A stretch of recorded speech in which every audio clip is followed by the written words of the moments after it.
used has been removed off of YouTube. So I got that again this morning. So I wanted to show you what this looks like, right?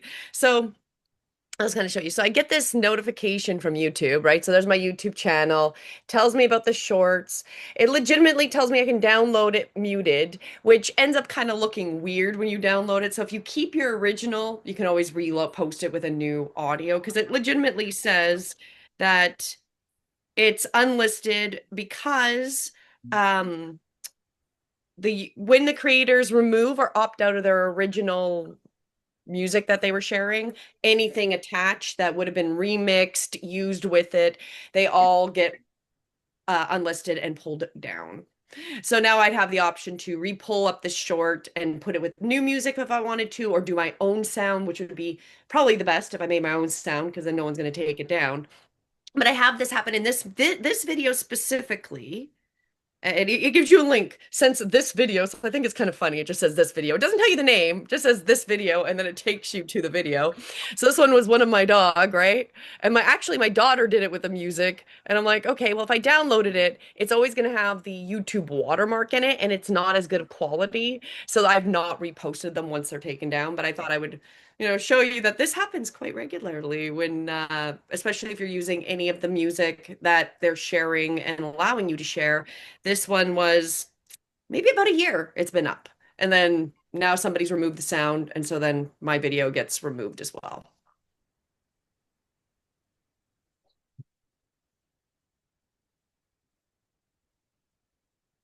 Okay. Um, so while we're waiting for Dr. Oliver to jump on here, how is it going, Tanya? How's your progress this week? I got my long form up, and that's about it in regards to getting stuff done. However, I was on a master class last night, and a somebody with a very known name, who is a cancer survivor, was on, and I was like, if you don't ask, the answer is always no. So I asked this individual to interview for me, and he said yes. So I really hope that goes through, because if it does, I'm going to get a lot of views on that video, and it's really going to push my channel. So I don't want to drop the name just yet in case it falls through, but I'm hopeful that it's going to go, and I'm really excited because um it would really help. So it's very motivating when you do something like that. And a year ago, I wouldn't really have had the courage to ask something like that. But here we are, right? Like doing things that we need to do in order to help people. Yeah, getting comfortable in being uncomfortable, right? Because if you don't ask, you don't have an answer. So this is every single day when I'm interviewing or just, going over YouTube channels with people because I was at an event not yesterday, it would have been Thursday night in Dubai and, networking events. So people, I know two or three people in the room. I'm just chatting and, everybody sharing their Instagram or their TikTok or whatever. And I'm just like, do you have this over on YouTube? And they're like, no. And I'm like, why don't you have it over on YouTube? They're like, well, TikTok just works. I'm like, but you could make one piece of content and have it everywhere. It's the same effort. The same effort. You could have the same effort and grow two, three, six, seven, eight different audiences at the same time and just learn what your audiences are like and measure the feedback from each audience on all the different platforms. And they're like, tell me Yep. more. And I'm like, here's my card. Show up on Saturdays and we'll teach you how to use technology and get all that stuff done because obviously if you haven't met somebody who has monetized YouTube channels, you don't know how. I'm not saying it's easy, it's kind of like it's discipline. It's just going through all the steps and getting it taken care of. So that's Exactly. good. I'm happy that you asked. That's what we need to do is get out and ask people to, come on on our show and get and be interviewed because you'll learn something from them, right? And then maybe that will lead you to other people that they know. Yes, that's the dream right there. Exactly, It's the exactly. network working exactly how the network should work. Networking, right? And I gotta say, I get a lot of no's. People, I go through a lot of YouTube channels and I'm like, hey, you made 100 podcasts and you don't have that many subscribers. Like, how can we move the needle for you? How can we move it? Right? And then they'll say, oh, I've got an editor and I'm doing this, I'm doing this, I'm doing this. I'm like, it sounds super complicated what you're doing. It should be much easier than that. There should be less people involved. And I think you'll actually get further if there's less people involved in your production and your editing because there's just too many moving parts. It should be simple, easy as you grow, and then we go from there. Good morning, Stephanie. How are you? Good morning. Good morning. It's really early in Costa Rica. I know it's late here in Dubai, so I have to have I'm a nap. looking I have a through. nap before I talk to everybody. So, Glad to see all of you guys. So good morning. so how's Costa Rica? Oh my gosh, it's gorgeous. It's got all the vibes that fit the Howell family. We're just I think we were born to be hippies a little bit. So That's we're cool. loving it. I've seen the photos, so I'm jealous. Yeah, I didn't get to do a dump yesterday because we were so exhausted from we've been going hard. Like these hikes are no joke. Like they don't have these kind of hikes in the States. Um, we've been kind of worn out. We've been hitting these open gyms in the morning because we're in Mhm. Danforth's program. Yeah. Man, whew, combining those two together is like we've been sleeping hard at night. But It's yeah, good. it's cool. This is usually the tricky thing was when you sleep, when you're traveling and your summer's new, you can't sleep, and that's literally why we drive our bed across North America, is because at least we have consistency of a place where we can sleep that's comfortable, right? Um, Yeah, yeah, it's hot here in Dubai. I'm like literally just walk. I don't usually take the elevator. I do stairs. So that's yeah. 10,000 minimum 10,000 steps every day, and it's 122 Fahrenheit outside. What? Wow. Well, hey, I heard yesterday Florida back home, Florida hit a record high of 110. Mhm. Um, said it hasn't been that hot before. When we were in New Jersey filming for our sitcom, it was 110 that whole week. And Oh it's my fine God. when you're in an air-conditioned place, but when you're in somebody's house shooting and the AC's not working, everybody's grumpy. Oh, hopefully everybody wore deodorant. Yeah, I don't think there was that. I don't think there was any complaints about that. It was just that the heat sucks your energy, right? And when you're Yeah, it filming, like does. we were told our schedule's 10 to 10 every day. So that's, filming for a sitcom and we have 80 pages of scripts to go through. So this class is getting us ready for, if you have a show one day, if you're making a lot of content, you're gonna have scripts and like we were,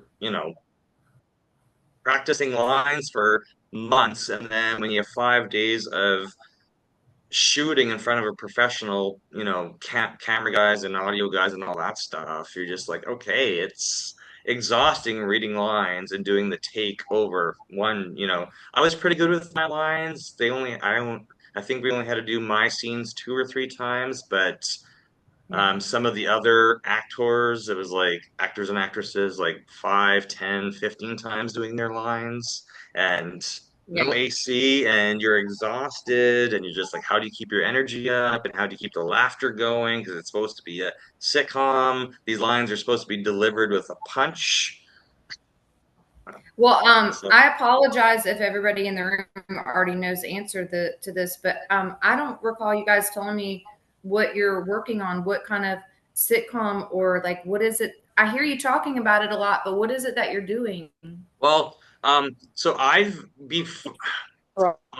was recruited to be Right. part of an entertainment company in 2019, 2020. So I have we've got an entertainment company in New Jersey. So every July for the last 3 years we get together and we record content and we've just been refining that over the last 3 years. And now we've got we've got a direct connection to some major studios now, so we we're just every July we get together the same week in New Jersey and we shoot content. So we've had award shows, we've had red carpet events, we've had VIP. Like we're literally being trained to be actors and to be in front of the camera.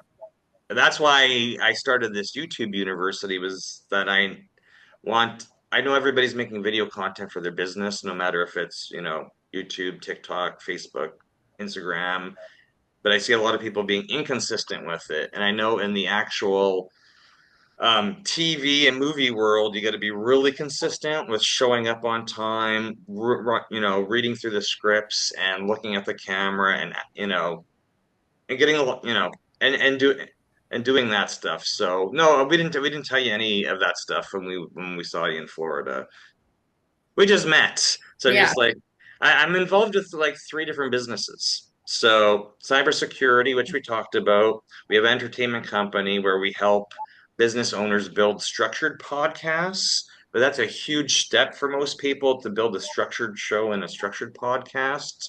So it's like, hey, let's break it down to the fundamentals. Let's do train you how to come up with ideas, write scripts, and shoot, make short little videos for YouTube and Instagram to promote your business. And then when you get comfortable with the short form stuff, then you'll be really comfortable with doing long form stuff, like a podcast that would be like, 30, 45 minutes or whatever. I find a lot of people get stage fright when they get in front of a camera and like in an interview scenario. So Yeah. Yeah, definitely. I feel that sometimes. Jeremy does great. I don't know how many times he has to, what I find a lot of the time is when I'm shooting videos, I might shoot it 20 times before I upload one. So it's just practice, practice, practice, look at the camera, it's always that you go to say something and you say for me, I say the wrong word, I end up swearing, and I'm like, what was I talking about? I lose track because I don't, it doesn't need to be perfect, but if I'm shooting it, if somebody asks me for a 1 minute video, it always ends up being 2 minutes. And I'm like, okay, how do you get this more concise? Well, if you have a script that you're reading, it's going to be way more concise and short, right?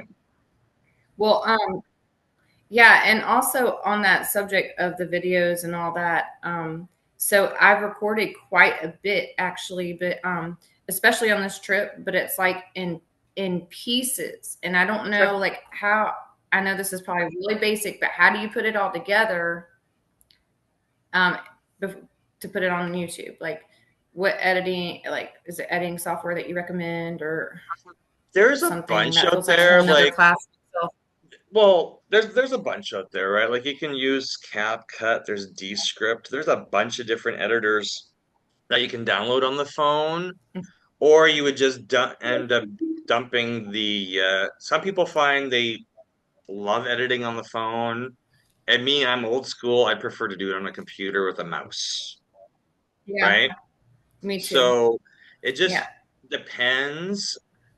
To make it really efficient, it would be great to you know, find out which method of editing that you feel more comfortable with, because I'm just gonna say on a phone, I don't like it. I just dumped all my videos onto my Windows laptop because then I can open up Filmora and I can just place everything in there and then use them because when you go to edits, um,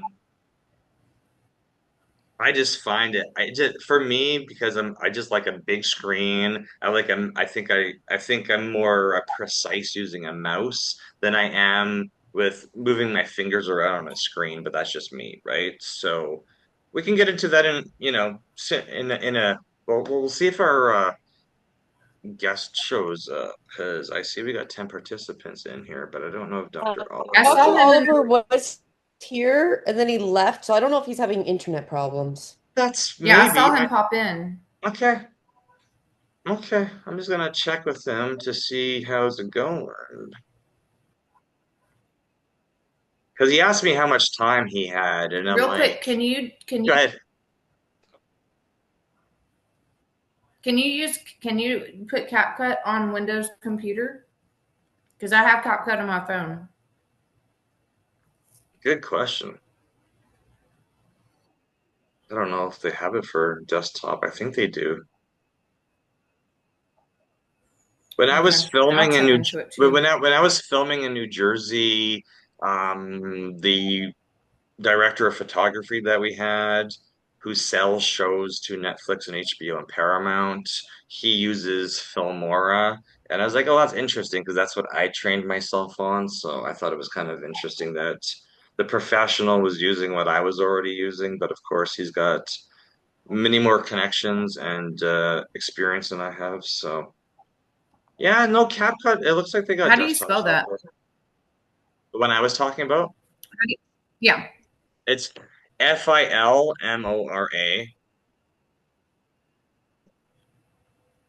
Okay. There's a lot of too, like I find it super simple to use. Like I've used iMovie for on Apple. I've used a bunch because I know a lot of people like Adobe. There's all these big names for video editing software, but I just like stuff that seems simple where you just drag and drop it and you're just like, okay, I just want to cut out this 1 or 2 seconds or add in some stock video footage or add, captions or whatever the case may be, and just kind of it gives you, and when you go to export it, it's super simple. It will say, hey, is this for YouTube or is it for the, yeah, you get all these different options, but I think it's super simple to use. So I was just like, when I train people on using software, I like using stuff that is simple and straightforward and somebody's not going to scream at me saying, hey, I can't figure this out. I find iMovies like that where I'm like, I can't figure it out anymore. I don't like changing how my brain works every year with a new update and software or anything like that. So I Definitely. see Thanks for Jeanette's in sharing that. I see Jeanette's in here. How are you doing, Jeanette?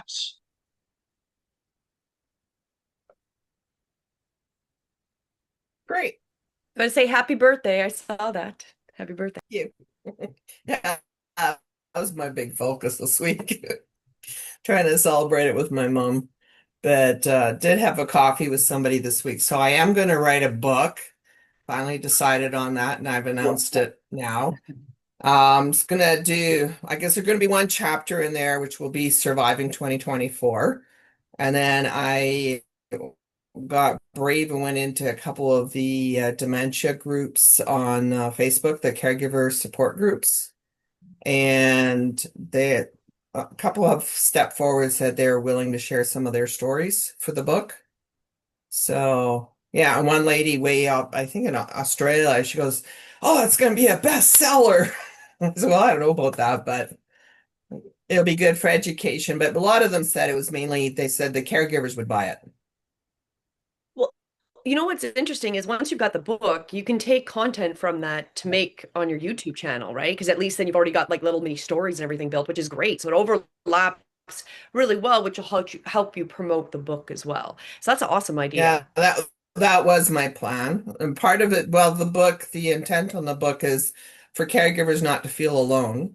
And two is they can grab the book and hand it to somebody who doesn't get it and say, here, take a read. This is a really good book for you to read. Maybe they might understand the emotional roller coaster that and it's layered. So the grief, because you're looking at a person, you recognize the face, but it's like somebody else stole their face because it's not the same person anymore. And it can go for 20 years. It can go for a long, long time. So anyway, yeah. Yeah, And so then when that's you I have didn't do a whole lot this week. That's perfect. Well, and once you have the book written, that's what I did with my first book was I'm like, hey, I just asked all my co-authors, I'm like, are you okay if I just turn this into an audiobook? They're like, well, how are you gonna do that? Are you gonna do it for Audible or something? I was like, no, I'm just going to sit in the podcast studio and just read chapter by chapter, and then it is an audiobook. It's an audiobook. It's me reading each chapter and you don't understand how impactful. It's one thing when you're reading, like listening to a story, that you haven't, you didn't write it yourself, you're listening to somebody's book, you'll get emotional. But when you're sitting in the podcast studio, and I had already read the book probably two or three times, but in front of the camera, me reading it chapter by chapter, it's just like everybody's stories just hit me harder. And like, I can't believe, and there's a couple, everybody's story is impactful. But yeah, I'm like the emotions, the third or the fourth time of just like reading it, like me reading it in front of the camera, casing myself out, reading it. I'm like all the emotions just hit. That is like I've read this three or four times, but it's just like everybody's story is gonna make me cry now because I was like Well, the key thing was the one okay. thing that really got me this week was when one of the caregivers that I was having a coffee with, he said, you have to insert all our emotions. Like it's one thing to say the what happened, but it's all the emotional stuff behind, and that's a 24/7 commitment too. Yeah. So I think our guest is Yes, here. and I think the guest is perfect, especially if you're going down that route. And I know Mike's told us a little bit, but why don't you introduce Dr. Oliver, Mike? For Oliver's here. Okay, let me see. So I just want to. Can you hear us, Dr. Oliver? I'm not I sure can if he's hear you. having Can you tech. hear me? Oh, hey, how are you doing? Yeah, I can hear you. I'm doing great. It's a little bit early your time. Battling with technology. Oh, Yeah. it's always a battle. It's always a battle, right? So, yes, I'd like to introduce Dr. Oliver T. Reed. I just saw him a couple weeks ago in Manhattan, and I'm like, you know what? This is perfect timing to get reconnected because I first met you about a year ago, and probably around this time we're in the same book. We met through one of my friends, Jose Escobar from the Connected Leaders Academy. And I know we haven't really spent that much time together, but I know that you help people pull their stories out and make their books. And I'm like, this works perfect with our YouTube university because what we want to do is help creators, business owners, future influencers take their video ideas and get those scripts written, get those stories out so they can influence the world and, leverage video to help grow their business. So I'm super excited to learn from you today. Super excited to be on. So if Great, you could such a just great conversation. introduce yourself and tell us a little bit about you and give us some insights about, how you coach people into writing and getting their stories out. Great, great. Well, thank you so much, Mike, and I am super, super excited, Julianne, for being on in a great group that you have. Let me know with thumbs up if you can hear me. I am actually in St. Louis at a hotel. That Wi-Fi is really challenging me today. So I'm on my phone. Hopefully, nobody will call. I'm on my phone Wi-Fi. I'm on my computer, the whole thing. But I'm super excited to be here. I help entrepreneurs or propel them to write their story. Entrepreneurs, speakers, and coaches, people who are moving and shaking in the world, YouTubers. I've been actually doing this for a long time. I wrote my first book in 2010. Since then, I went on to write at least 3 books a year. And right now, I'm over 53 books. I'm probably approaching 60. Outside of the collaborations and anthology work, where I met Mike in one of the anthologies, and then also met you at an event prior to that Jose Escobar actually had, where I shared from the stage. So I'm also a speaker and a coach. I'll help people internationally, nationally, also publish their story as well. And so my key thing, and you'll hear me go back to it during my talk today, is that I'd rather write my story while I'm alive than to let people skim over the highlights when I pass away. How many of you know that death is inevitable? Uh, one of my favorite movies in the world is Gladiator. Do I have any gladiator fanatics? I am a gladiator person. All things Russell Crowe, all things gladiator. Even the second one was pretty good. But there's a storyline in that particular movie where it is the king before, I don't want to spoil alert, something happens to him, but he says, and if you hadn't seen Gladiator, man, I don't know. But if you have it, I don't want to spoil it. He says, death smiles at us all. And when that happens, we must smile back, basically paraphrasing. And what I mean by that is not only just a natural death, there's things in our life, in our career, in our specific area of influence that when things are lively, we need to write those things out. So I've coined something called the M.I.L.K writing system. Now, before I get into this today, I want to share how it took me 10 years to write my first book, right? Because I'm from the South. Anybody from the South in the U.S.? I'm from the South, small place called Concord, North Carolina. You might know it as a Speedway by way of Charlotte, is where I grew up. And we had a term that we would say a lot, and that term was fitna. And that's the urban term. You see somebody on their back porch and say, I'm fitting to go to the store. You get back 2 days later and you ask them, hey, man, what'd you get for the store? Oh, man, I ain't go yet. I'm fitting to do it. And I'm fitting to go to college. I'm fitting to start the business. I'm fitting to get the YouTube up and running. And fitting to never happened. So I was in that fitting the mindset of trying to write my story, not because I wasn't a great writer, not because I didn't have a passion for writing. I simply had so much going on. So if anybody can put emoji in the chat or put emoji reaction, that you got a lot going on. I was killing stages. I was speaking everywhere, and to the applause of, "Hey, that's great, Dr. Reed. Where can I get more information about your book?" And I would give them the blank stare, the fit and the look, like, what, somebody told me that. I should be monetizing my YouTube. I should be sharing my story on YouTube. You're absolutely right. And I was stuck in fitna. And I realized that it's not about how talented you are. It is about execution. It is about really getting into your secret sauce that I'm going to talk about today, really in your energy, really in your zone. And I realized that I didn't have a system. Anybody can be honest with me. I've been there.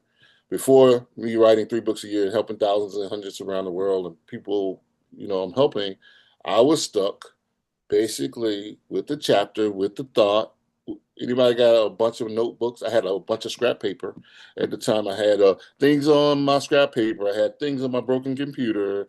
I had things in my floppy disk. I mean, not floppy disk. I'm going way back, but my flash drive, thumb drive. In my head, and I'm just all over the place, and I'm stuck in fitna, and I'm sitting here frustrated because I know I have content. I know I have a voice. I know I've heard about this, and I'm sure Mike is telling you all these great things. He's a superstar, and he blows my mind away. Just meet with him in Manhattan and just seeing all the stuff he does and doing, and multiple business by way of Dubai, by way of here, by way of everywhere. And I'm like, man, you know what? We have to really come together and do some things. So what I'm good at, what I'm absolutely good at, is working with people in fitness. By the end of today, you'll at least have the content to really repurpose, reorganize, redefine how you approach writing and how you approach speaking. Now, you may want to take this down and jot this in a note, and this can be very interactive. You can kind of chime in the chat. But actually, I want to share something with you that bust my bubble. And it really helped me catapult me. I was like an aha moment, for lack of a better word or analogy, when I realized, David, that speaking is writing and writing is speaking. I was like, hallelujah. It's like the heavens opened up. It was a pithy moment because a lot of times I didn't realize that while I was speaking on stages, I was writing. I thought I had to sit down. This is way before AI. I had to sit down and write and tell my whole story and get everything out. Jeanette, just get everything out. I had to tell my story, and it had to be told that day. Anybody felt that? I got to tell you from start to finish to my whole life. But the real fact was I was still living. So every time I got ready to close my book up, I'm like, I gotta write one more chapter. Anybody guilty of that? Oh, I gotta write one more thing. It's gotta be like, perfect because I gotta take the reader on this journey and they gotta know, but you're still living. You're still having experiences. You're still getting creative content, downloads, and inspirations. So I want to do this activity real quick to get the juices flowing, but I'm going to show you how to milk the system. I'm going to give you 4 basic areas, and we're going to talk about sauce. And yes, I'm hungry because I hadn't had breakfast. So I hope you have, but I'm going to really relate these things in a super fun way to really take the stress off of your creation, to realize that you have to understand which writer are you. And it took me 10 years to figure out, man, why did I not repurpose my speeches? I'm already speaking. I'm already out. I'm already doing research. Why not write the book through my speaking? I was making it harder than it needs to. So today I'm going to give you some secret sauce to really, really get your juices flowing. And it's going to be very interactive, really, really quickly on Zoom. All right. Everybody got me? Can you still hear me good? All right, perfect. All right. Now in the chat, we're going to go round robin real quick. And I want to do a rapid fire. And what I call rapid fire is you can just put in the chat, you can shoot emojis if things hit you. And thank you for the hearts. Like, this is so amazing technology. You can be all over the world and do this. And I'm going to show you how to do this with your writing and your speaking, right? Give me 5 things really, really quick that you solve in your business, in your life. If you're an entrepreneur, or you could be at your office high level, or whatever you do in life as a stay-at-home dad I was before. What do you do, or what do you solve, right? Are 2 different things. What you do is what you do, but what you solve is what you solve. Well, Dr. Reed, what are you saying? How many of you ever been to a dentist? Anybody been to a dentist? I was that kind of guy that I hate going to dentists. I see Julianne, me and her on the same, we're in the same thing. Like, that's the last place I want to go is to the dentist. I don't care if you're cleaning my teeth. It's just something about the drills and just you're in my mouth, very invasive. I mean, I can do it myself kind of thing. But that gets to a point, right, where if you're in a lot of pain, like I was about 7 to 8 years ago, where I got to a place where I couldn't avoid the fear. I needed to pay someone to solve a problem, right? So people, you might want to write this down. People will pay you or monetize your YouTube, which Mike's going to help me do. I suck at YouTube from the standpoint of all the content I produce, right? I need to be in this university. But what I do learn about some of my high performing clients who actually do this really well is that your YouTube should solve a problem, right? It should be a place no matter what. Comedians solve problems because they create laughter. Like, to you it's nonsense, but they're making people forget about the pain of the day, and they're stopping by there, they're scrolling, and they're laughing. You could be providing a solution, right? So I go to the dentist not because I like her or him. I go to the dentist because they solve a problem. I think somebody needs to mute, maybe. Thank you. So from that standpoint, give me 5 things you solve, not what you do. So think about that real quick. What do I solve? And it's okay if you don't know yet. By the end of this call, you'll know what you solve, because people will pay or watch you for what you solve. I wrote a book in 2010. When I figured this system out, I never had to worry about speaking engagements again. Now, they are not all speaking or paid speaking, right? Because that's one of the things I really want to tell people. I don't want to go to anything if they don't pay me. I've made more money or solved more problems by going and speaking for free. Why do y'all think that? is the case before you answer all those questions. Anybody can come off me. Why do you think I would, in my profession, being a publisher, motivational speaker, being an author, get unpaid speaking engagements? Why would I go to that? I would I would guess because you want to get seen and people to know who you are, right? So the more that they're interacting and you're building that relationship, then they're more prone to buy your book or at least read it, right? Awesome. Awesome. That's a great point. I'll answer that question. Anybody else? I'll give you my answer. But you're on that, you're in that lane. Why would I go? If I'm a storyteller to speak for free. Somebody said help people to begin to know. All right. Definitely help people to begin to know, to get more products out, to make more connections. All you are so right. Guess why? Because I am retelling my story each time I'm on the stage. And at the end of the day, I get people coming to me wanting to buy the book because I solve a problem, right? Because I am a storyteller. I thought I was just an author, right? But what did I lead with this morning? Speaking is writing and writing is speaking. So I solved the problem of people needing to hear a story. I did a search a couple years ago, and they say the number one thing that's going to keep people relevant with AI, being such a vast and growing industry, for lack of a better word, or tool or resource, is the power of storytelling. And whether you're going to be relevant or not is going to be based on how you retell your story. All right? Can somebody come off mute and tell me some of the things they saw? Or drop in the chat. What do you saw?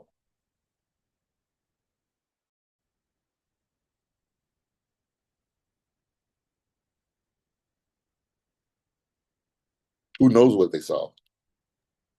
Well, it's interesting you say that because I was like, I was going in my mind to all the different things I solve that are not even related. So I solve hunger issues and organization because I homeschool and take care of my daughter. But then I also solve perspective. Um, oh, I had it. I lost the word. But perspective Mm-hmm. and connection and like that's more my spiritual side of solving that. Yeah. So I kind of do a bunch of things, right? Because we're multi-dynamic and we have lots of roles, right? Awesome. Perfect. And thank you for solving hunger and homeschooling. That is such a powerful thing because that is a solution. That is so powerful. I will say your solution is usually hidden in your daily routine. Oh, that was yummy. I said something really delicious right there. If y'all caught that. Your solution is hidden in your daily routine. A lot of time it is so hidden that we don't really know that we solve it.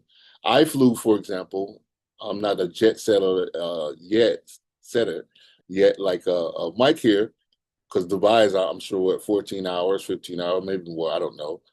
But it's funny, yesterday it took me, I flew to St. Louis and I had all these connecting flights, and I was just coming from the DMV area. I live in the DC metropolitan Virginia area. And it took me, I left at 3:30. I think I got here around 12. It took me 9 hours of connected flights. Check this out. I've had 3 different pilots that I didn't even know. And I really didn't care, you guys, about their family life, whether he and his companion was getting along, whether him and his co-captain liked each other. Why do you think I bought the ticket with United? I bought the ticket with United because United solves a problem that I can't solve myself. Make sense? Because I'm not a pilot. So at the end of the day, when you find out what you solve, you get intentionality with your story. So type this out in the chat. If anybody else wants to share, what is one of the things you solve? And we got to get used to talking about what we solve. because that's what's going to be the preface to how we're going to build our story today before we get off this call. And once we know that story, we're going to keep saying it over and over and over different ways. I used to think I had to chase this shiny carrot, and I had all these titles. Stephanie, I had a bunch of titles. Jeff, it's like I was like the relationship architect, all these coaching things. I was like your solution coach. I was like, razzle dazzle, got a guy. I need something that will make people be into me. But then I realized, hold on, all of these things, right? And if I can do all these things and I solve these things, why not just be me and tell my story in different lanes, different ways? So I'm gonna get back and ask one more person. What do you solve? And then we'll jump in with what I have to share today. What do you solve?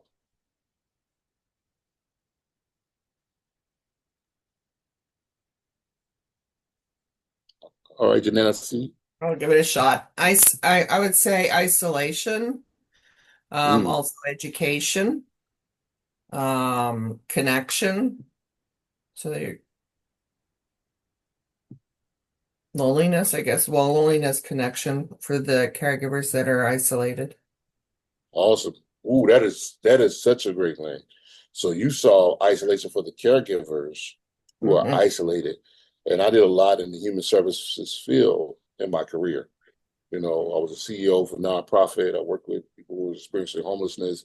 I understand that trauma of people who now become the caregiver, who don't care for themselves. And the statistics, they usually get sick or they get mentally ill a With lot of times.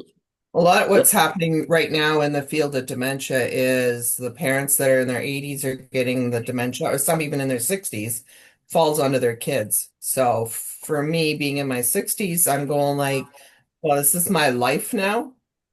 Do I Mm, not get to finally live? You get close to retirement, you want to retire and you can't retire. mm, love And that. then, and as a caregiver, you become isolated. Your family goes away, your friends go away. They don't get it and they don't try. Get it. So, that's so great. I got so many different things you can solve and so many different angles that will attract if you spoke on that. Now, I don't know what you guys speak on, but we do want to make it congruent in your storytelling that it does really solve a problem. All right. So think about this. If you get sick, for example, um, and my foot is hurting, they're going to refer me to a podiatrist probably, right? They're not going to refer me to I can go into my general doctor and my general doctor will look at it and be like, oh, you know what? Oh, my goodness. I'm going to make you a referral to go to the specialist, right? And so, how many specialists make more money per hour than an internal medicine guy or a gal, right? Because they specialize in a specific area. And so it's all going to tie together. When you realize what you solved, you can really pinpoint and draw to the pain points or the pleasures of your audience. It's not just the pain points, right? It's also what do they enjoy, all right? And so from that standpoint, we're going to talk about that today. Everybody follow me? You follow me? Put a heart emoji. And somebody monitor the chat if there's questions that come up, because I want to be kind of just looking straight forward, looking at your lovely faces as I go through this.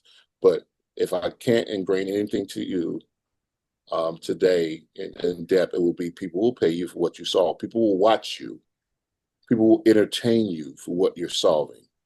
And that story has to be crystal clear, told over and over in a different way. Humor is a hope so. I used to try to be a comedian, and I hope I can make you laugh this morning. But the biggest thing is a lot of songs I don't know the words to. Anybody like me, like I don't really know the lead verse, but I can rock with you on the chorus. Like I can come in on the chorus, right? I can mumble the first verse, the second verse, but when it gets to that, you know, I'm a survivor. I don't give up. I'm with you. Lead verse, I know nothing about it, right? So at the end of the day, the more times I hear it, and I sing it over and over and over. Anybody remember the silly songs that you hear, and the next thing you know, it's in your mind, and you're singing, and you're like subconsciously singing this song. You're like, I can't get this dumb song out of my head, right? And it's intentionality because it's been said over and over and over and over again.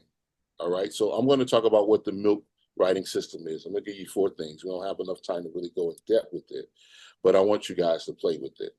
But before I do this, I want you to judge me on a couple of things that I'm about to say. I'm going to give you 2 ways to say a sentence, and you tell me which one you prefer. It's very cold outside today in Boston. That's one sentence. Another way to say that, it's cold like frost dripping from my grandmother's old chest refrigerator back when I was a child. Which one sounded like something that you want to hear or hear more of? Number 2. Number 2. Number 2. I took you on a journey. Could you see it? What did you see, Jeff, when I said cold like my grandmother's ice chest box in the month in January? I think I changed the sentence, but you know, you can.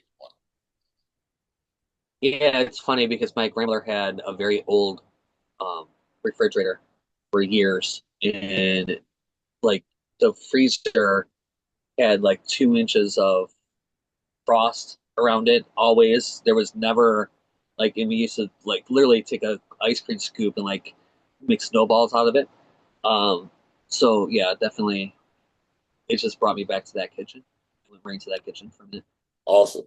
We're probably related because I had that same ice chest that was just basically over there, and she would chisel. I would say, "Grandma, there's nothing to eat." And before I knew it, she would chisel something out of the refrigerator. We used to call it mystery meat or mystery whatever it was. It was in there, and that's what we Wrapped it, ate, right? wrapped in tinfoil. You Yeah, didn't know what it was. It was wrapped in tinfoil. you know, you didn't know.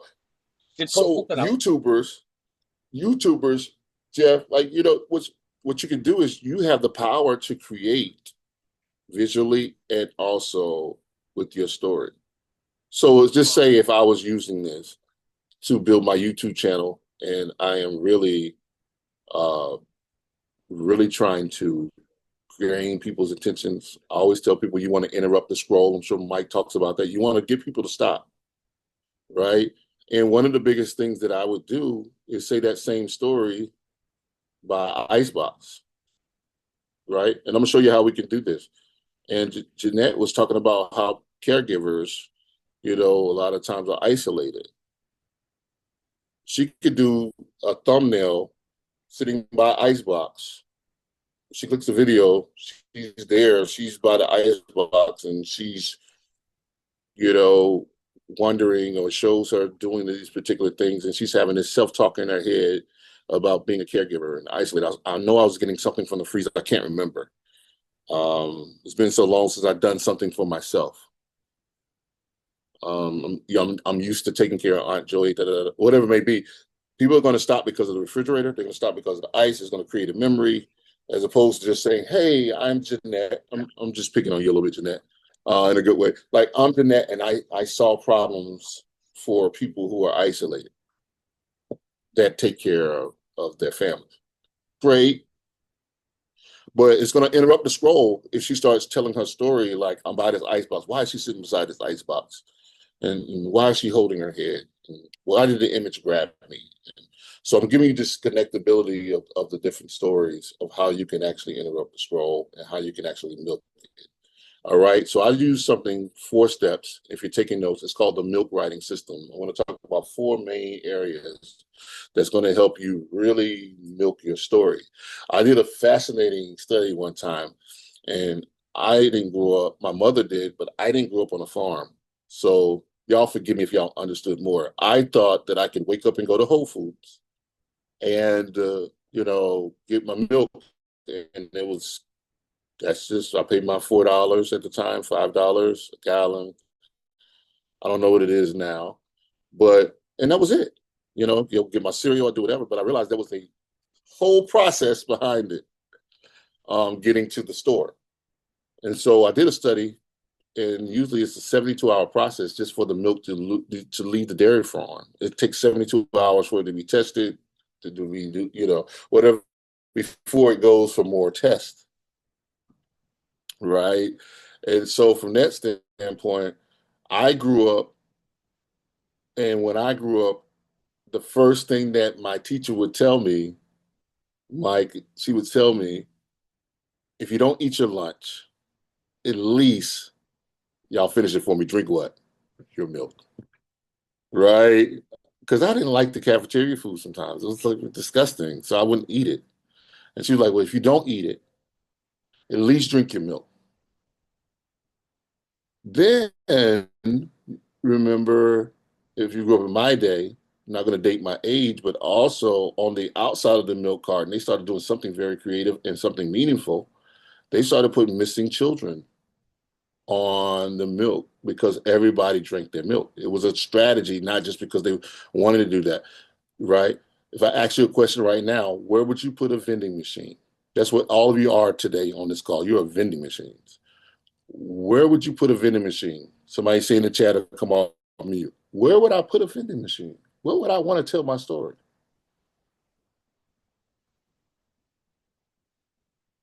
I would want to tell my story where there was a lot of traffic. If I put a vending machine and nobody's in the middle of the desert, great job, but nobody's there. You know what the number one business vending machine in the world is right now? Who's an affiliate company that's got trillions of dollars? It's Amazon.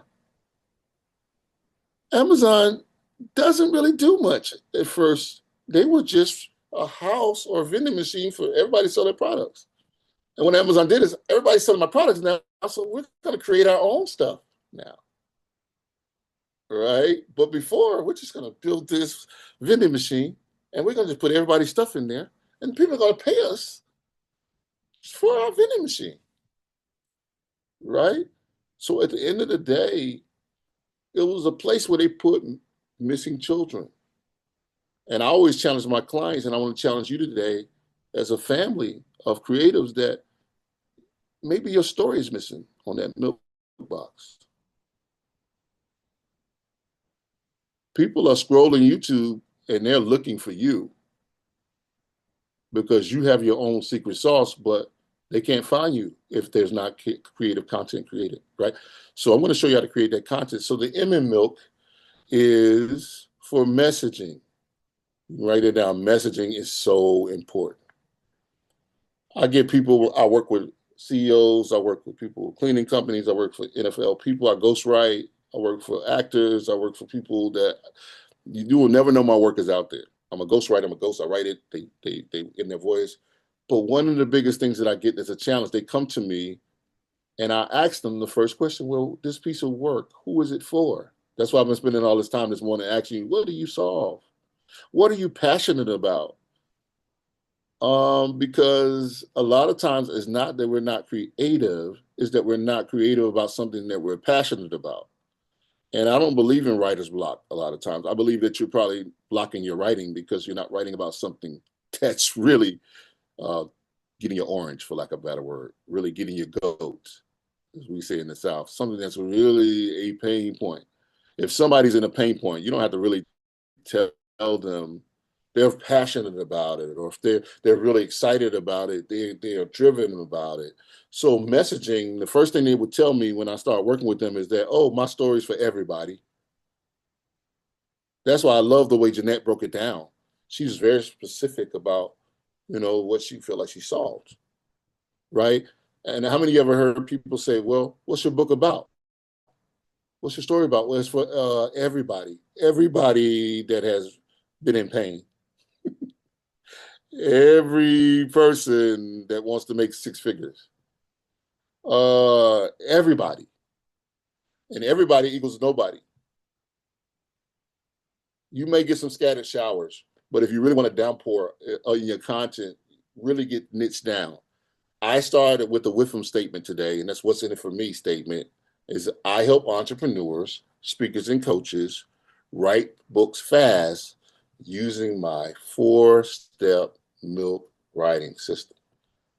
Now, I'll help anybody, but I really focus on helping entrepreneurs, speakers, and coaches do this, right? Because it attracts what I say.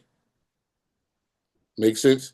If I have a headache and I go to somebody that sells shoes, then great job. But unless they know how to fix headaches, I'm all over the place, right? If I'm drowning, David, I wouldn't need somebody with discernment to tell me, hey, Oliver's drowning.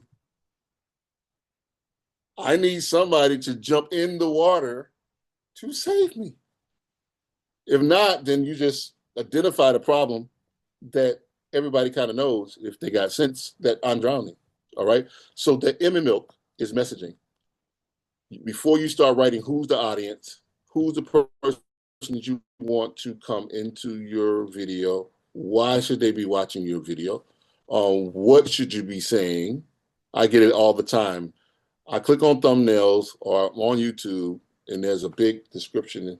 But when I get on the video, I'm sure, Mike, you see it, they're talking nothing about really what they said. And if I have to watch 3 minutes into for you to get to whatever it is, I'm probably going to click off. And Mike probably has the exact number of seconds that people probably will come and look at it. But people are going to be like, I thought this was talking about a car. I don't see anything about a car in it. I'm going to the next video. I'm going to the next thing. So your messaging start with that. What is it that I solved? That's why I was so intuitive about asking you, what do you solve? Because then you work backwards. I know what my messaging is. I know the chorus. I know it's going to come back to this chorus every time. So when you click on my videos, most of the time I'm going to be talking about writing, and I'm going to be talking about getting your story out. I'm going to be talking about storytelling. I'm going to be talking about that's. You may get a couple other things, but at the end of the day, if you listen to my video, I'm going to be talking about something about intentionality of telling your story. All right. Once you move from messaging, we move to what I call implementation. That's the I in M.I.L.K. Implementation. Now that you got a message, people have a great message. But the other part that's a challenge is how to implement or how to execute. You're going to be talking about that for a few minutes in a minute here, because you're going to actually work on some stuff while we're on this call. Implementation. Because so many people have a message, but they don't implement. For example, I have this thing that I call a 30-day takeover, right? And in a 30-day takeover, I do this with authors who are launching their book 30 days before and 30 days after. In the 30 days, one of the things I do is I share with them that they can't be for lack of a better word, no offense to people who sell cars, but you don't want to be a used car salesman with your content. You don't want to be a lot of our political people who we've never seen before, and all of a sudden they knock on the door and they want your vote. My phone, I don't know about you, rings off the hook during voting season about these people that I never met before in my life. I've never seen them. I don't know what's going on. They want my vote. Same thing with your story, right? You got to be out there putting in those reps for 30 days before. You want to be on social media, video, and sharing about the same message. So implementation is where you start to execute what your message is, right? Consistent content, consistent videos, consistent things, sharing the same thing about the story, singing it 7 different ways, right? You can take one song and sing it in 32 languages. If that makes sense. That's what that implementation is. All right. Now, linking it all together is the L. Write that down. L is linking it together, which means that there's so many times where there must be a link between the messaging and the implementation. The linking it together is what I like about this university is I take my story, I take my message, I'm very consistent, I implement it, I put it on a platform, which is a vending machine. I put it in YouTube, which is a vending machine. Y'all get that? I put the goodies, my stories in the vending machine. Mike's going to show you how, and I've been showing you how to do this.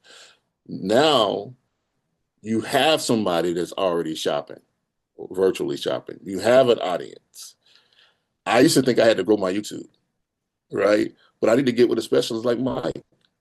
He already knows how to do it. I just need to bring my story to it, listen, be teachable, implement, and link it all together. So the L is linking it together. What I mean by that, I have so many people that do some amazing things as clients and as authors and as whatever, but nobody has a link. Nobody's visibly showing what they're doing on social media a lot of times.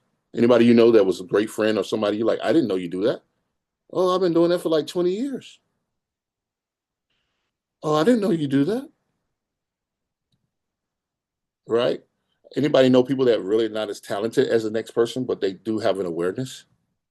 So people know who they are. You look like, I mean, I can run circles around this guy. I know we're very modest this morning, but sometimes you're sitting in your head like, I can't believe they're paying this person $1 million to do that. Right? It's because they linked it together. They're working their systems. They're being able to automate.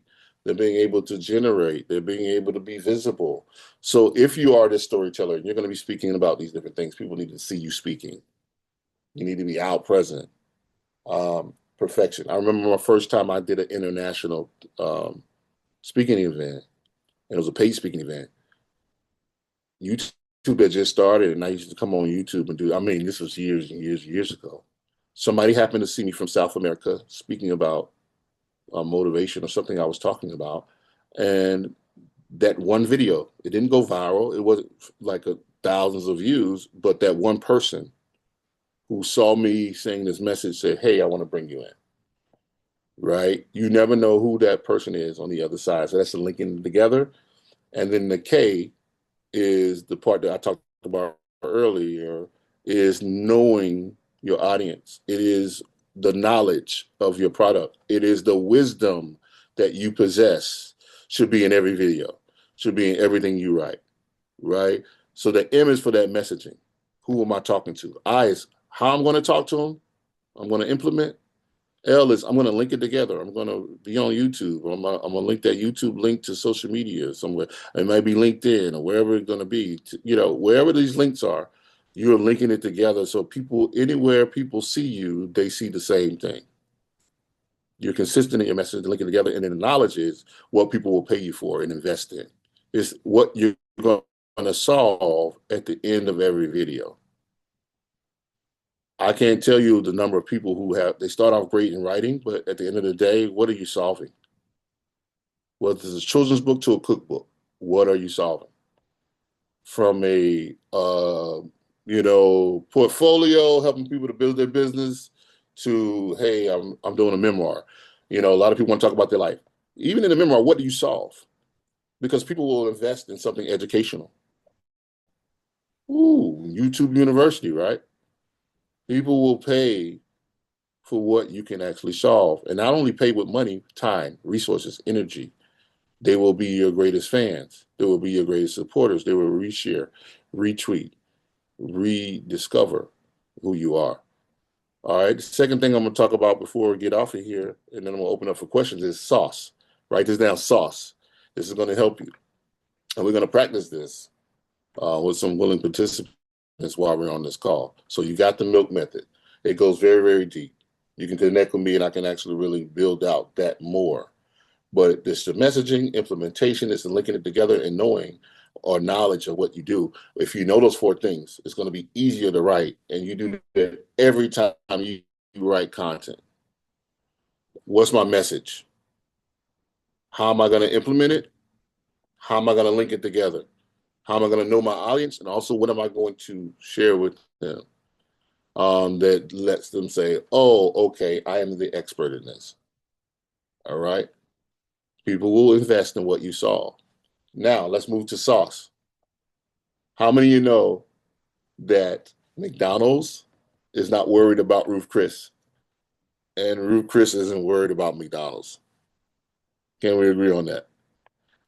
They all have their different price points, right? They both sell beef, possibly, right? In this day and age, we don't really know, but they both sell beef, right? But they have a different demographic. But I like to even take it further. I can't go into McDonald's and ask for some Ruth Chris sauce, some Polonaise or whatever they may have, right? And you can't go into Ruth Chris and ask for mac sauce. What separates them is their secret sauce. All right. So you have to realize, okay, I used to not want to write because I felt like everybody was writing about my topic, but you all have a different sauce. No matter if we talked about the same thing, your viewpoint. David and David, right, are both named David. They have different sauces. Any grillers on the phone or on the line? Any grillers? Like I consider myself a grill master. In my head, I am a grill master, right? I'll put my own sauce on whatever I do, right? So that's when you have to be saucy. So the S is going to be really piggybacking off what I said in milk. The S is going to be solution focused. All right. The S is what do I solve? Start from the back. I'm going to shoot this video content. I'm going to write this content, but what am I solving in that content? And it doesn't have to be long. It can be a minute. It can be 30 seconds that you do this video or whatever you're writing about. But what do you solve? All right. A is your audience. So think about that. A is your audience. McDonald's is not worried about Ruth Chris. Ruth Chris is not worried about McDonald's. Taco Bell is not worried about Chick-fil-A. They all have a different audience and they solve a problem for people who need fast food. So when I know my audience, can somebody brave soul come off mute and tell me who's your audience right now? Who is your audience? One of you tell me, like, this is my audience. This is who I speak to.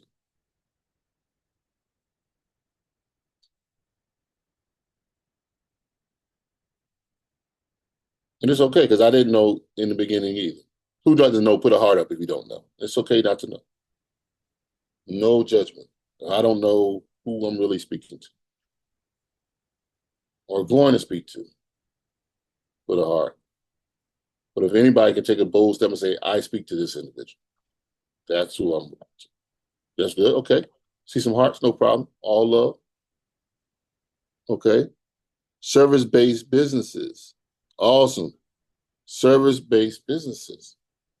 So if, check this out, you're solving your solution focused on service-based businesses, we would niche that down to who the audience is. Right? Can I give you an example? I wrote a book one time. It was a children's book. I wrote a book in COVID called, this is what I did. And I'm trying to share with you some secret sauce that I did. I wrote a book called 19 COVID Street, The Adventures of Little Hero. Right? Why do y'all think I did that? Right? Because at the time when I wrote this children's book, I realized that everybody was talking about adults, but nobody was talking about what was happening to these children whose parents didn't come home anymore because they got sick with COVID. Nobody really cared about that. We were focusing on all of the different things that we were doing for adults. I realized my lane was, oh, I need to develop something for children. Then I named it, check this out, 19 COVID Street. Why do y'all think I named it 19 COVID Street? Why would I name my book that?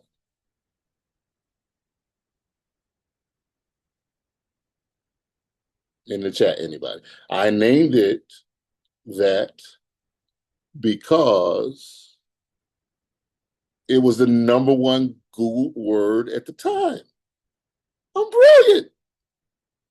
Because guess what? When they started putting in COVID, 19 COVID, like what you think popped up on Amazon?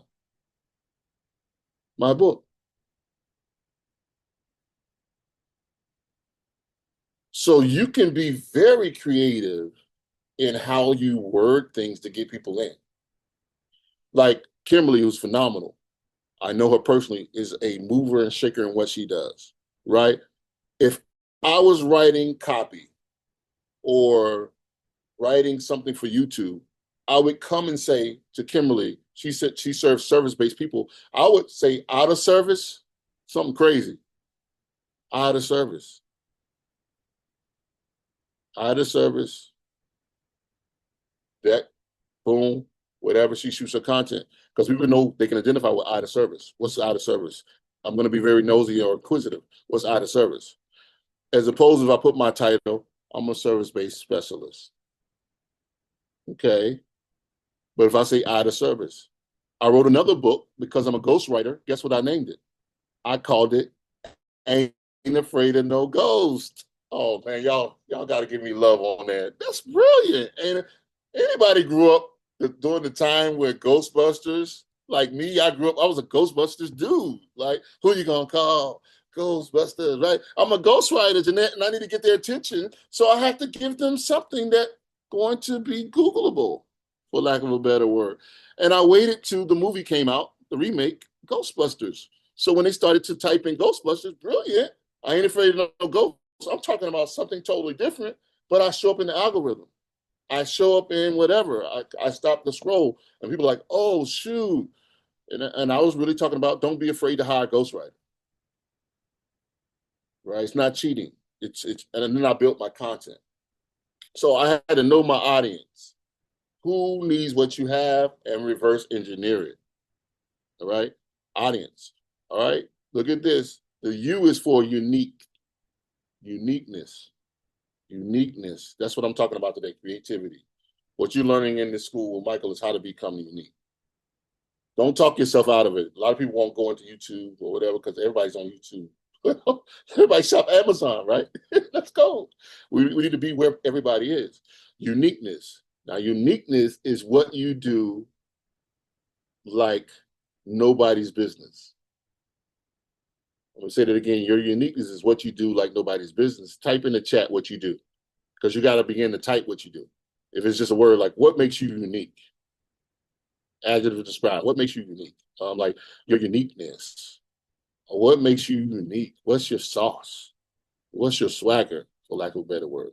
What do you actually do that makes you unique? It's okay we don't know it yet, but we got to start practicing it, because as you say it, you will believe it. And as you begin to say it over yourselves, power and affirmation is so important. I'm unique in my skin. There's no other writing coach like me, right? I approach writing in a different way. I'm very unique. Your uniqueness is the ability. It is that ability to be unique, but if you're not careful, you could be a starving, unique person.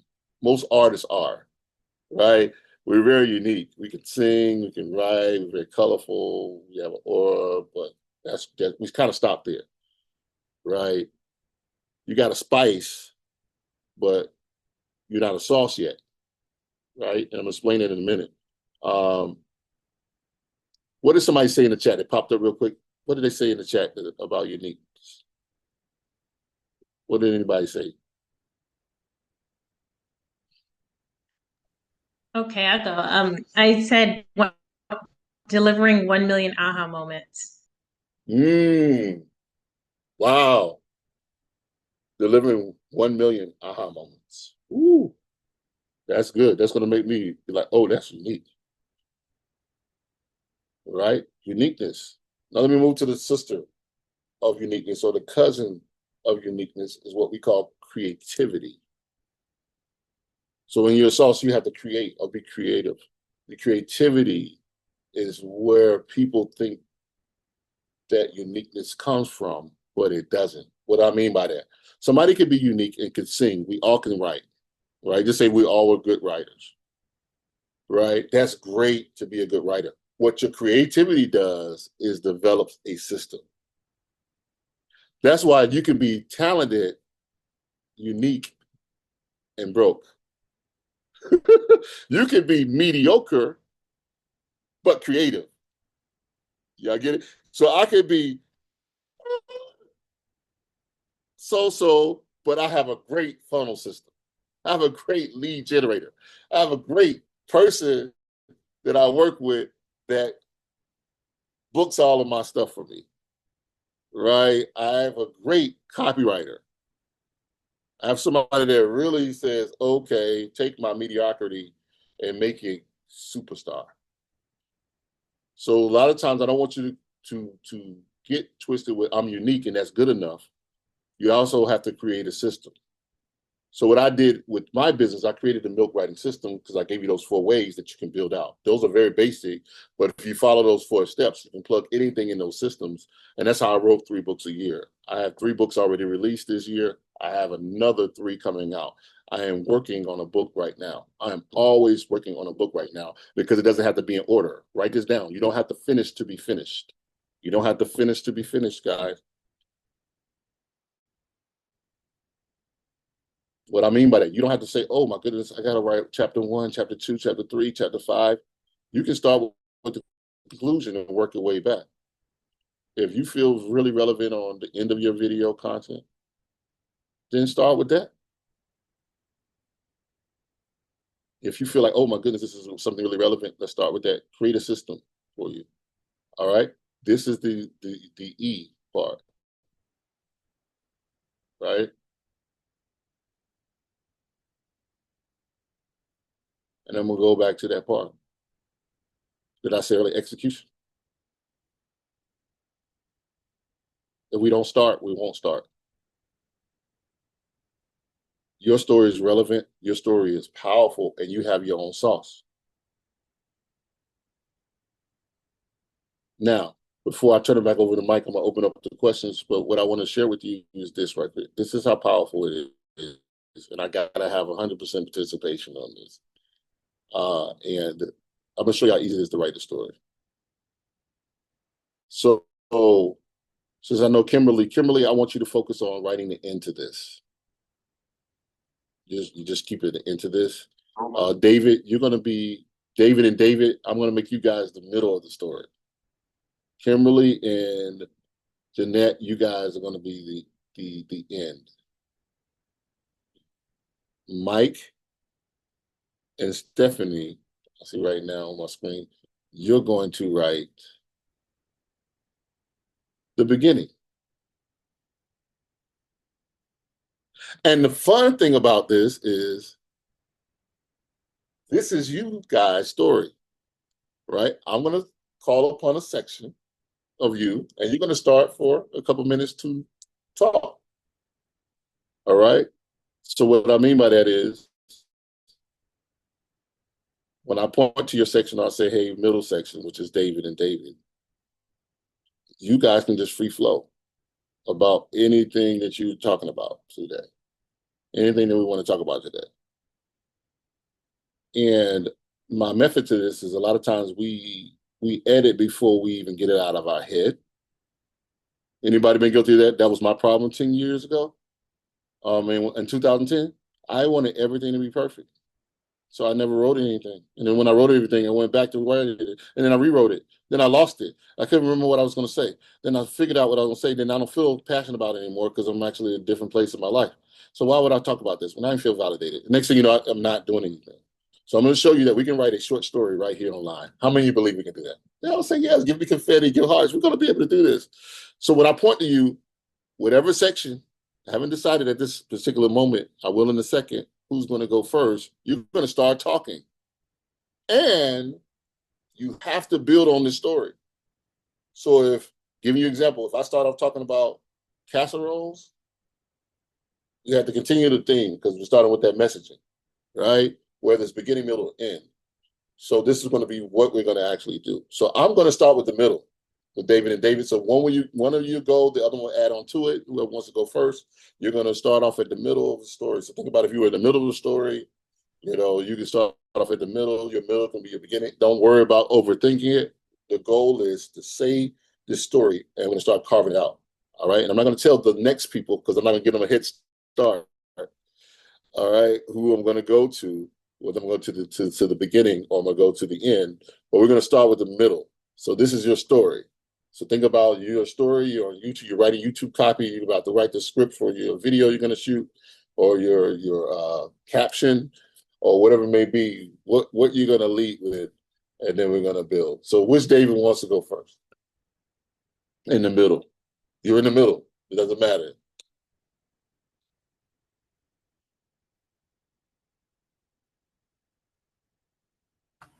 Right, they're talking about editing before you get started, right? Like that's the big thing, really big thing. Like, as you said, it's endless topics, but I'm editing. Huge.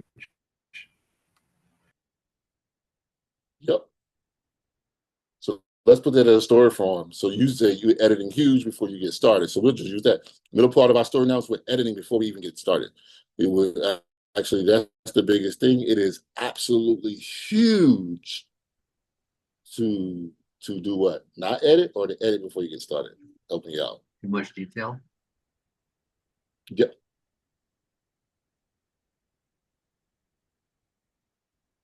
So you gotta be perfect and keep trying, and never gets out there. Never gets out there. So at the middle, I'm just gonna shape this for you. We have don't overthink it, over edit.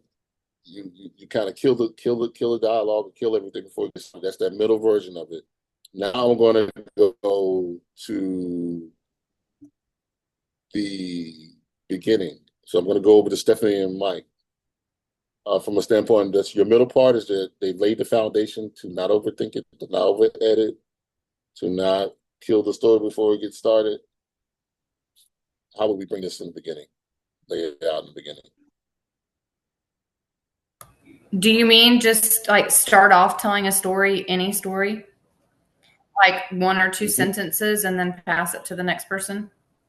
Yep, you sure can. How would you want to do it? Do you want me to go first? I love it, Stephanie. Let's go. You're a leader. Let's go. Go, Steph. Okay.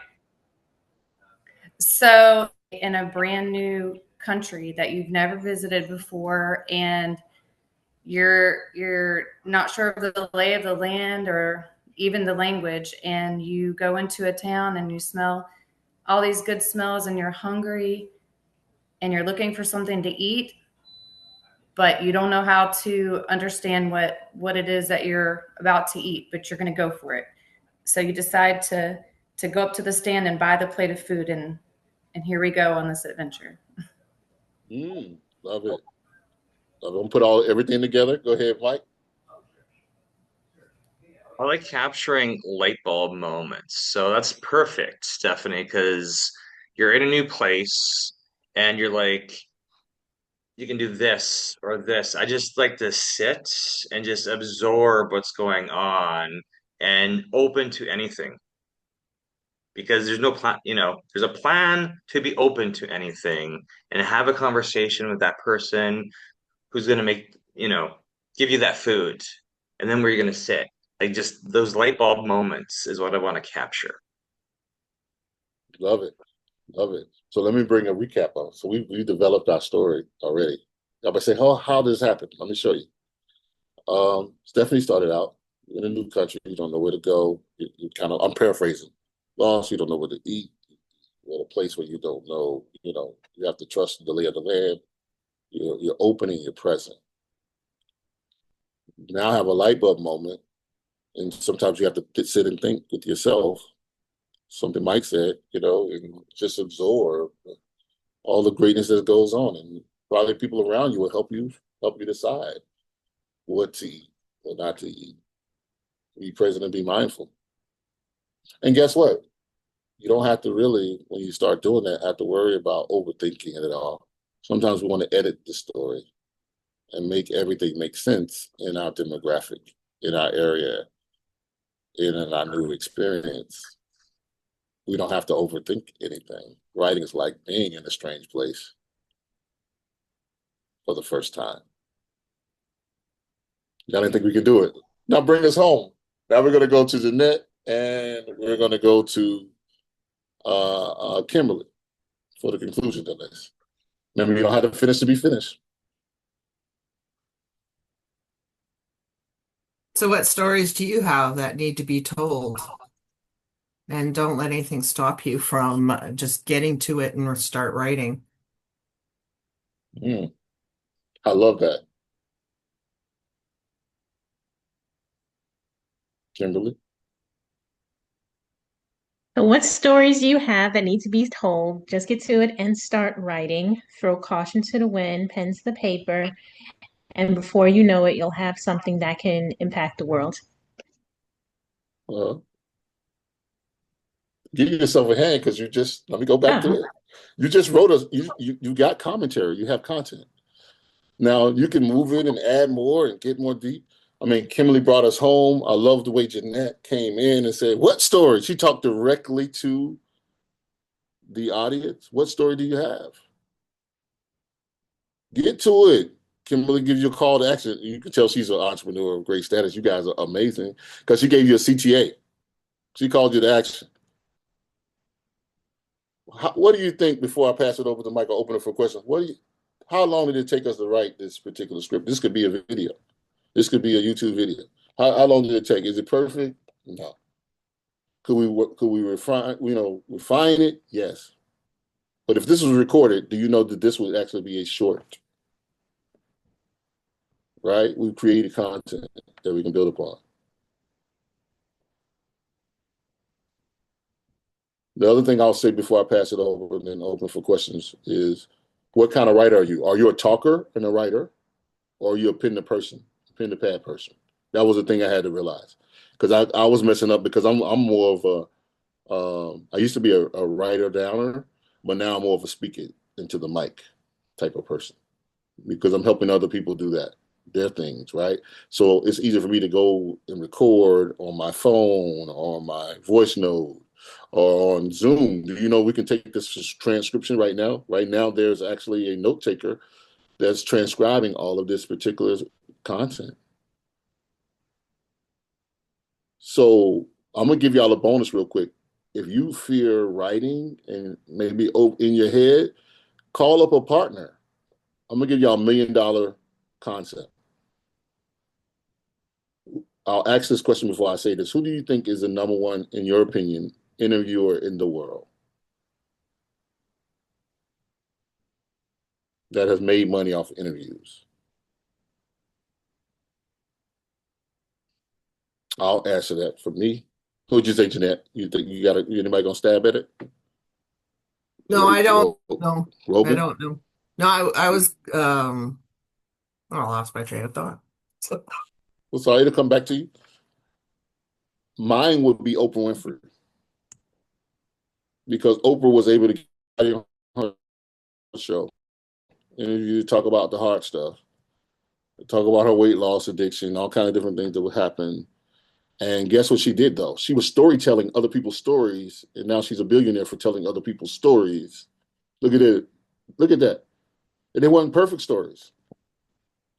So at the end of the day, you could call up a friend, say I'm working with David, both Davids, and I'm like, man, I'm in my head. So let's jump on Zoom, and I'm gonna give you these 10 questions. I'm giving y'all sauce. I'm giving y'all game.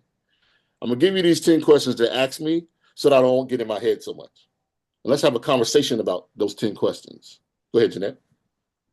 a thought I've had was using AI, talk in, have it write back, and then go and write from there and put my flavor on it and bring the humanity into AI. Brilliant. That's what I do all the time. I always say AI, and I don't want to knock any AI people. I use AI, but I don't use it as my primary. AI is my helper and my secondary. And I always say AI doesn't have a soul. So I have to tell it what to tell me. And then I tell it again. Don't get caught up in, I love this and that, because you don't get caught. I'm working on a book right now about don't get caught up in AI that is your do all, tell all, right? Because it's not bringing your soul. It's not bringing the passion of your experiences together, but great way to do it. All right, I'm gonna pass it over, open it up, Mike. I think I talked long enough. I hope y'all got something out of it. So milk it, the messaging, the implementation, the linking it together, the knowledge. People will pay you for what you solve. Be saucy, right? Saucy, be solution focused. Know your audience. Uniqueness and creativity work together, not alone. And then execute. All right. Thank you for listening. Hear me ramble. I can talk about this all day, but I hope you got something out of it. And I'm passing over to you, Mike, if you want to. I'm here to answer any questions, actually. I Anybody only has have some. one. But I I know you missed what the A was in sauce. audience. Audience. There That's we the go. That was person. easy. Okay. There Yeah. we go. It's probably the Knowing your transcription. audience, knowing Okay. who you are. Yeah. Perfect. Mhm. Oh no, I was captivated. I've heard you speak from stage. We've spoken in person, and this is exactly like where I am writing all day long because it's either technology support, questions and answers to customers, or it's scripts because there's not just one YouTube channel, there's multiple. There's stories we just tell, right? So it's like right. So Mhm. that's why before bringing you in, we literally that's a suggestion we've had is I'm like, you have ideas. I don't like using writer's block, but I had writer's block on my first book. Mhm. It was a Mhm. traumatic event. There was a traumatic event that actually got me to like it was finished, but it wasn't long Mhm. enough because they wanted more words. And then there was a traumatic event that happened. I'm like, hey, I got a new chapter, right? And this is what your videos don't need to be fit. I know a lot of people say they want to edit and edit and edit and edit. And I'm like, that might be what's causing you to not actually grow the YouTube channel Yeah. because because it's either you editing it or you have an editor. And I'm like, editing is what is needed in order for your show to be on streaming because it has to fit in a box, right? I've got my Right. my production experience comes from people in Hollywood, right? So it's like, okay, the broadcast clock, Mhm.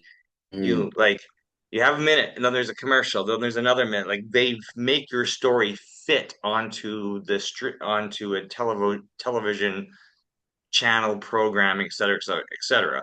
But with YouTube or these other platforms, we don't need to edit it because what we want to do is learn from what the audience likes to see. And if your videos are not getting any traction, then YouTube's going to say, hey, everybody stops watching it after a minute. That's where we're going to learn how to edit. But then you brought up something Yeah. today, and it's like, okay, it's like you have the same issue I have. Is like when you go to watch, you get tricked into the clickbait of a fancy thumbnail that's shocking, and then you go to watch the Yeah. video and you realize the piece of information you want maybe should be in the first minute or two, and then the rest of the story after that, right? Because if not, you're going to be scrolling Right. through that video looking for that sauce that you want. And then if you need to know the rest of the Yep. story, you'll go and watch the rest of it, right? So I found this very impactful today. Thank you so much, Dr. Oliver. No problem at all. I think I had some questions there too. It's so Yeah, so go ahead. powerful because I only had one question. You answered it. I'm good. awesome. Anybody got something else? I just wanted to go over on the sauce. The Mm-hmm. C, was the C for create a system?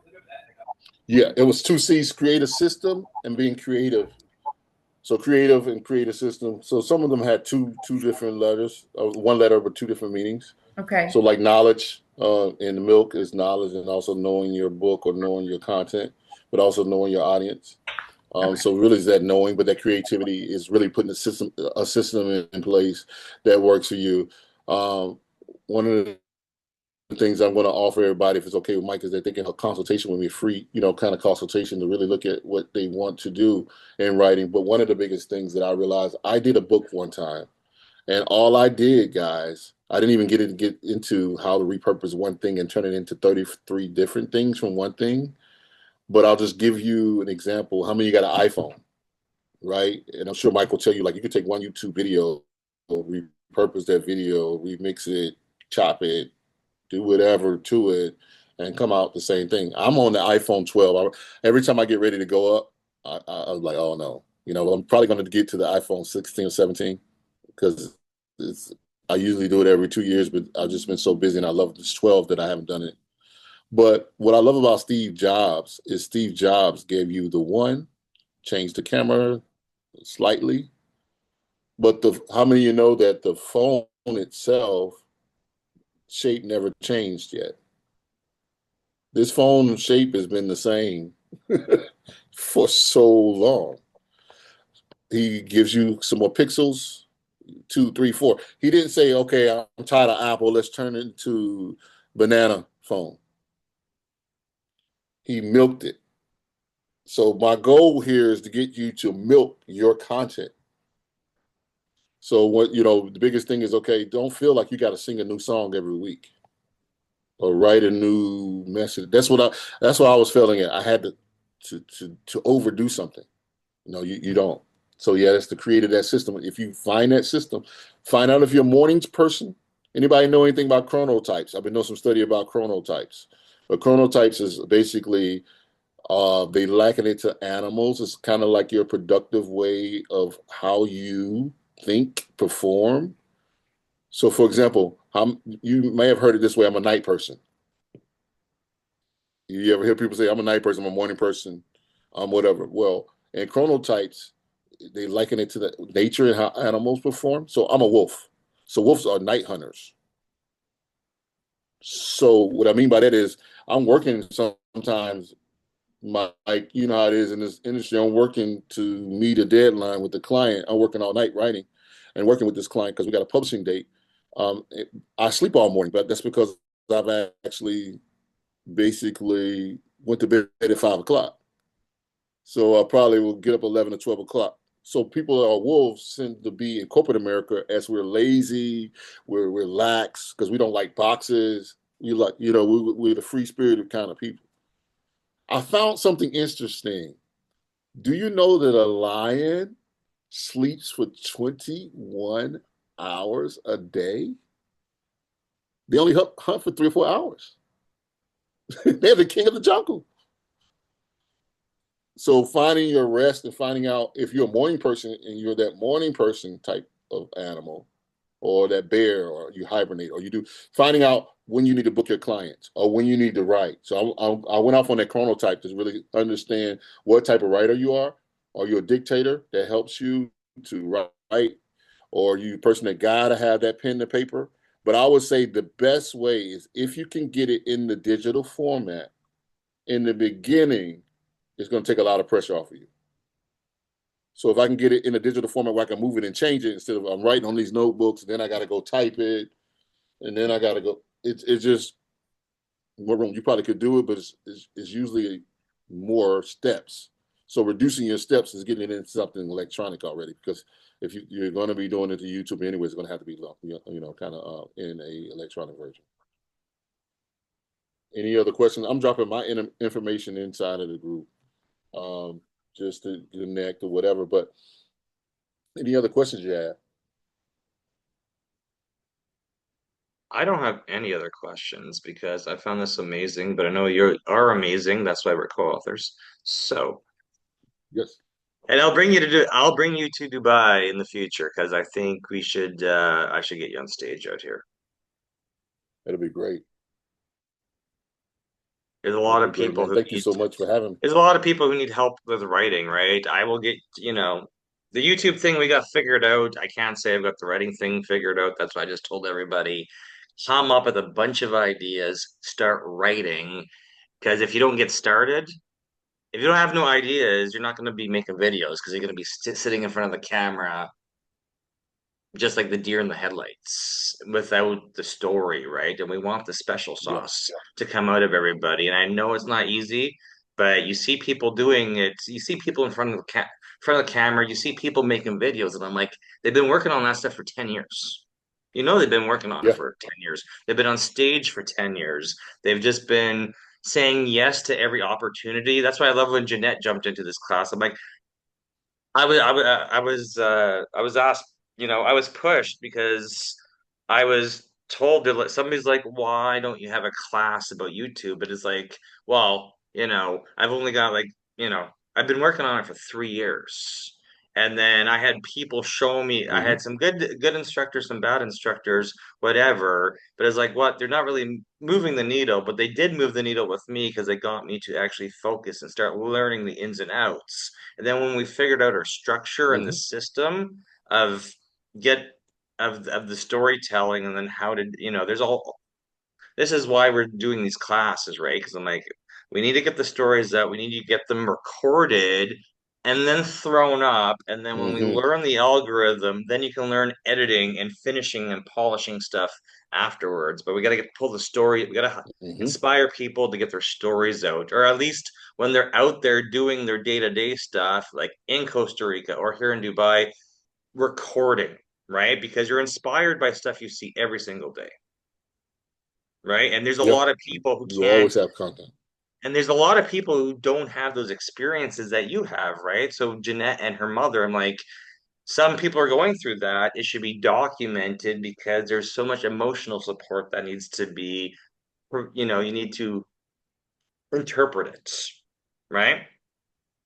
Need help Yep. interpreting it because I run into things with technology or I run into people with their podcasts and they say, "Hey, this isn't working." And I'm like, "Okay, we need a fresh set of eyes on it because you're ready for that next level of help, that next light bulb moment. You need some help with it. That's why you met me at the time you met me is because I'm going to help you solve that problem and go on to the next problem you got to solve, the next challenge you need to overcome." Right? So I Yep. was so happy to run into you, Dr. Oliver, in Manhattan. Kim was there too, because it's like, Yes. hey, we're going into like 3 months of this, and I need to help the student. And this is recorded, so this is already going to be on YouTube, so it's great. Um, I need to help, you know, challenge you to get the stories out and just start writing because if you don't get started, we're not going to have video. If there's no stories, there's not going to be any videos. Stories number one, right? Facts. And just pulling it out because there's so many light bulb moments that you've had in your past that weren't written down. They're going to come back to you once you get the creative juices flowing and you're going through the practice of writing. Because I come up with stuff every day. It is great that we have iPhones. So I'm literally making notes every single day. And now I can do audio notes that get Yes. transcribed by AI. And I'm like, perfect. I'm just keep writing because I may not make the video today. I may not make that video for 6 months or 2 years, but the idea is down, right? Because I need to flush it out a little bit. But thank you so much for your time, Dr. Oliver. And yeah, I know you're a night owl because you were texting me this morning, and I'm like, wait, he should be sleeping. I'm eating breakfast, and Dr. Right, Oliver's right. texting me. He should be sleeping right now. So, because I know my wife's sleeping, and it was like 2 a.m. New York time. So, Yeah, I'll just get started, and then I'm thrown off by a time zone. I lost an well, I don't hour, even but know what time zone whatever I'm it in. was. I just But like either way, as long as I catch as long as I get to the airport to catch my plane back to New York. That's all that matters. I don't have to worry about that for like 8, 9 days, right? So, right. Well, does thank you anybody guys. have I'll any talk other to you questions soon, before we and feel shut down free to this reach house out. for the day? Well, if no questions, we'll see you next Saturday. Next Saturday, same time, same place. And you're welcome to join us anytime, Dr. Oliver, because I know you got YouTube. I know you need a little bit of help with that. So Yes, I'll follow up with you I in need a case lot of help. I got to go look at your content and see what you put out It's there. probably And old. Is it?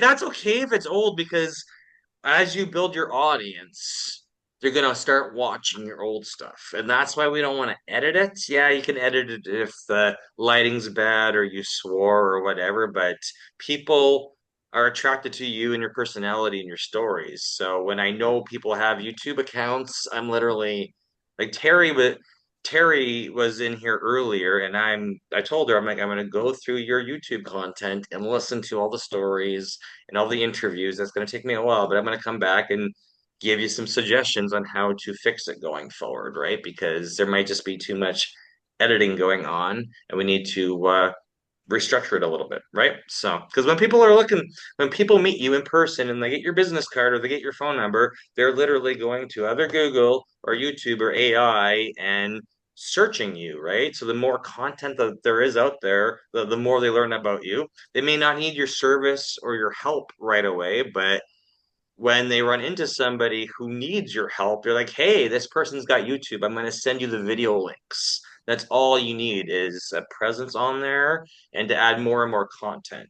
Right. So, and everybody's got a story. Like whenever I'm hanging out with Mr. Ridenour and he tells me another story about another career he had, and I'm like, wow, I didn't know this. I didn't know this. I didn't know this about you. Like all these stories need to be documented because when we leave this earth, if somebody else comes to tells your story, they're just telling their version of your story, right? And they're missing a ton of detail, right? But you um empowered them or you encouraged them, like whatever, right?